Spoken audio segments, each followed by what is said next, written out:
ये 370 जब लगाया गया था वो कश्मीर की हिफाजत के लिए, कश्मीर की जनता के भावनाओं को अस्वस्थ करने के लिए, विश्वास दिलाने के लिए जो वहाँ पे लोग थे, तत्कालीन कदम उठाना ज़रूरी था। जो एक तिहाई हिस्सा पाक अधिकृत रह गया, उसकी जिम्मेदारी अगर किसी की है तो महाराजा तत्कालीन हरि सिंह जी की है, जिन्होंने भारत के साथ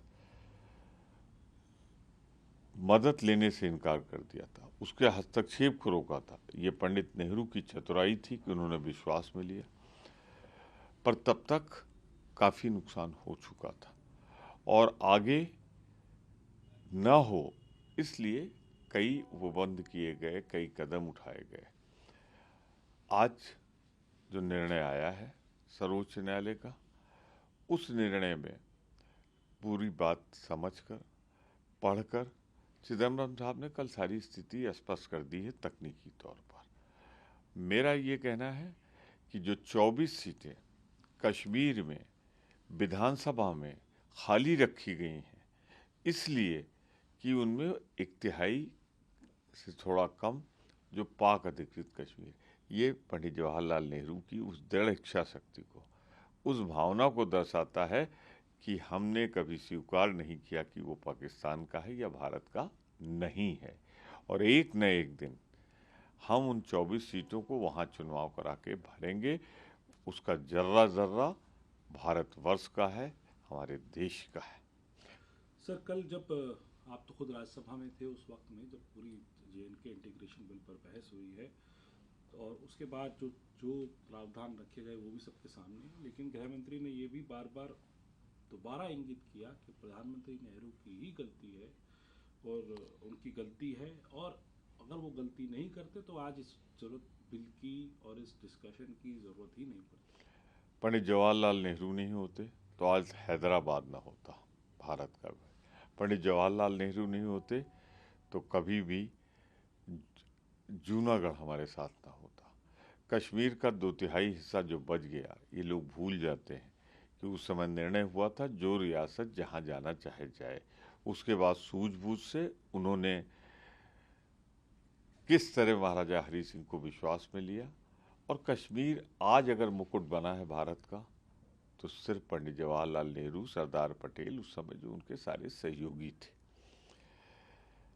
तो मैं इसके लिए साधुवाद देता हूँ। पर एक बात मुझे जो कल बहुत नागवार गुजरी, कल दम्भ अहंकार नाच रहा था राज्यसभा में। जो सत्तारूढ़ दल के सदस्य थे या मंत्रीगण थे, जब बोल रहे थे तो उसमें अहंकार हावी था और गाली गलौज की भाषा हो गई थी, जिस पर क्षुब्ध होकर कांग्रेस पार्टी सहित सारे विपक्ष ने बहिष्कार किया।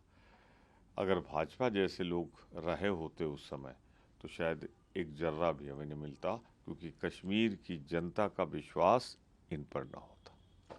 सर, किरण रिजिजू जो है केंद्रीय मंत्री, वो सामने आए हैं धीरज साहू के मामले को लेकर, कांग्रेस को आड़े हाथों ले रहे हैं, कह रहे हैं कि कांग्रेस का मतलब लूट। उसके अलावा इंडिया अलायंस तक को उन्होंने आड़े हाथों लिया है कि एजेंसियों का इस्तेमाल, दुरुपयोग करने की बात कही जाती है जब हम कार्रवाई करते हैं। कैसे देखते हैं? ये कार्रवाई उन पर क्यों नहीं हो रही है जो बड़े बड़े धन्ना सेठ, हम दो हमारे दो, और जो भाजपा की छत छाया पल रहे हैं उनके खिलाफ नहीं होगी, धीरज साहू के खिलाफ हुई है। धीरज साहू चूँकि कांग्रेस के एमपी हैं, तो हमने उनसे कहा आप एक्सप्लेन करिए ये पैसा आपके पास कहाँ से आया। ये उनका व्यक्तिगत बड़ा व्यापार है उनका, तो वो एक्सप्लेन करें। ये उनके और एजेंसी के बीच का निहायत व्यक्तिगत मामला है, इससे पार्टी का लेना देना नहीं। और लेने देना है तो ज़रा बता दो भाई, जब अगली प्रेस कॉन्फ्रेंस करना। जब भारतीय जनता पार्टी का तत्कालीन अध्यक्ष बंगारू लक्ष्मण जी नोट गिनते हुए कैमरे के सामने आए थे, तब भाजपा खामोशी क्यों थी?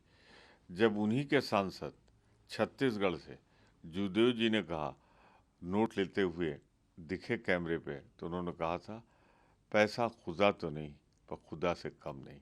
तो क्या भाजपा ने ताला लगा दिया था अपने कार्यालय में? उन्होंने भी पूछा होगा, पर उनका राष्ट्रीय अध्यक्ष नोट लेते पकड़ा गया, फिलहाल मैं जया जेटली जी का जिक्र नहीं कर रहा हूँ जिनको पाल पहुँचाया गया था। सर, मध्य प्रदेश में तो कल ओबीसी कार्ड एक तरीके से खेला, जिसकी वानगी जो है कल कुछ सांसदों के भाषण में भी दिखी राज्यसभा में।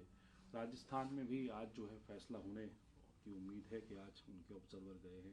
कांग्रेस किस तरीके से देख रही है कि 3 तारीख को रिजल्ट आया था, आज 12 तारीख। देखिए, मैं इसे अपने ढंग से परिभाषित करता हूँ कि नेहरू जी को जैसे ये लोग अपमानित करने की भाषा देते हैं, आज इनके काम जो हो रहे हैं वो अटल जी और अडवाणी जी को गाली देने के बराबर काम हो रहे हैं। जो जरा भी जुड़ा था, चाहे वो शिवराज पाटिल रहे हों, चाहे रमन सिंह रहे हों, उनकी भाजपा से छुट्टी हो गई। तो ये एक नई भाजपा बनाई जा रही है हम दो की, और उसमें कोई जगह अटल बिहारी वाजपेयी या अडवाणी जी की नहीं है। उनसे जुड़े लोगों को निकाला जा रहा है, हटाया जा रहा है, कम महत्वपूर्ण स्थानों भेजा जा रहा है। इस सारी एक्सरसाइज में इस रूप में देखता हूँ। सर, आखिरी सवाल, महुआ मोइत्रा ने सुप्रीम कोर्ट, क्योंकि आप अधिवक्ता भी हैं, सुप्रीम कोर्ट का दरवाज़ा खटखटाया है, जो उनको एक्सपेल किया गया था, जो है एथिक्स कमेटी की संस्तुति के बाद पूरे हाउस की उससे। देश के हर नागरिक को अधिकार है कि किसी निर्णय से क्षुब्ध हो तो उसके लिए न्यायपालिका का दरवाज़ा खटखटा सकता है। अब उनकी पिटीशन क्या है, वो क्या रिलीफ मांग रही हैं, ये मैंने पढ़ा नहीं, तो मैं उस पर सीधी टिप्पणी नहीं करूँगा। पर इतना ज़रूर है, मैं मानता हूँ एक चुने हुए सांसद या विधायक को एक छोटी सी कमेटी बिना मौका दिए हुए उसे निकालने का अधिकार नहीं होना चाहिए। ये न्याय के सिद्धांत के बिल्कुल विपरीत है कि जब तक आप सुन न लें पीड़ित को, तब तक उसके खिलाफ कार्रवाई करना उचित नहीं। मैं एक किसी मामले में नहीं कर रहा हूँ, ये मेरा जनरल सिद्धांत।